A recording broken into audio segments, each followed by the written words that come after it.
Hello everyone. This morning I'm going to be showing you our planting script, which is meant to be a speculative, predictive plant successional model script. Um, so the first thing we're going to do is hop on over to Rhino and Grasshopper, and we're going to set a surface in Rhino. So I've turned the preview off here, but we all know how to do that. Oh, excuse me, turn it on. I just have a plain surface here.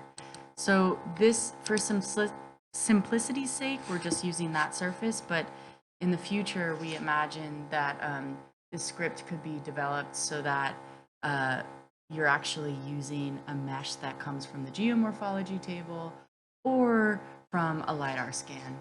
Unfortunately, we were unable to have enough time to fully figure out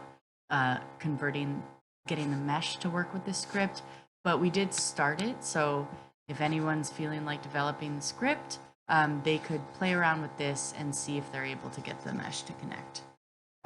So then what we're going to do is we're going to head on over to here. So this is the equation that is visualizing plant data. So what we're doing here is we're just kind of randomly populating the surface with points, and then we are actually putting those points together with some actually concrete parameters that are coming from an Excel spreadsheet.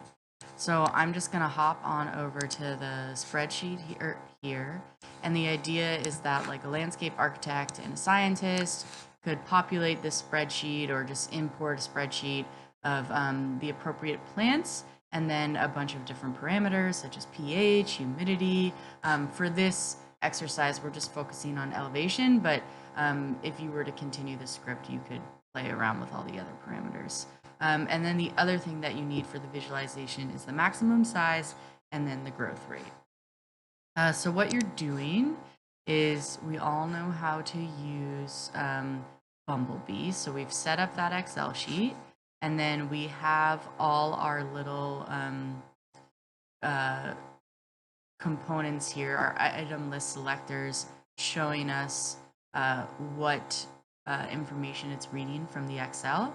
So as I mentioned before, we're talking about minimum elevation, and then you can see that's plugging in here. And then for the less than equation, we have the maximum elevation. And that's just telling Grasshopper, like, only choose the points between these two numbers.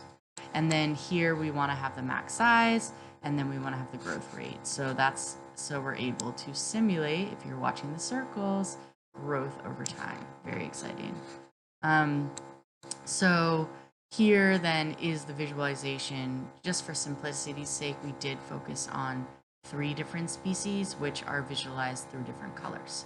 Now, if I want to show you in action how this all works, what I'm going to do is pull up the spreadsheet again, and then I'll just move it on over here, and then let's say that the parameters of the elevation are changing. I'm just going to, so for shock effect, I'll just bring them all down.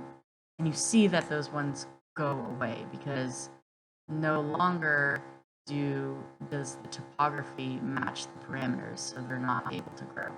So let's go back, and I like having them there. So let's do 5 through 7 and see what pops up. Oh, nothing. Okay, 5 through 10. Okay, lots. So maybe 8? 9. Well, maybe they're just at 10. Okay, anyways, let's move on here. And then let's try like 2 and 3. Oh, they're gone. Okay, 2 and 7. No, 2 and 10. 10. Great, so they're back. Yes, so the idea is you could just like update the spreadsheet live and then get that information. And for now, that is our script. Oh, another thing, we do have this portion of the script, which I'm not going to show you, but you can play around with your own, is to visualize other elements that might be going on in the landscape. So that is through attractor points. So you just turn on attractor points, and that could be representative of something such as pH, and then plug this on in to here, and then that would allow you to simulate, like let's say that there's very acidic soil over here. You could see how the plants and their corresponding parameters in the Excel sheet would respond to that.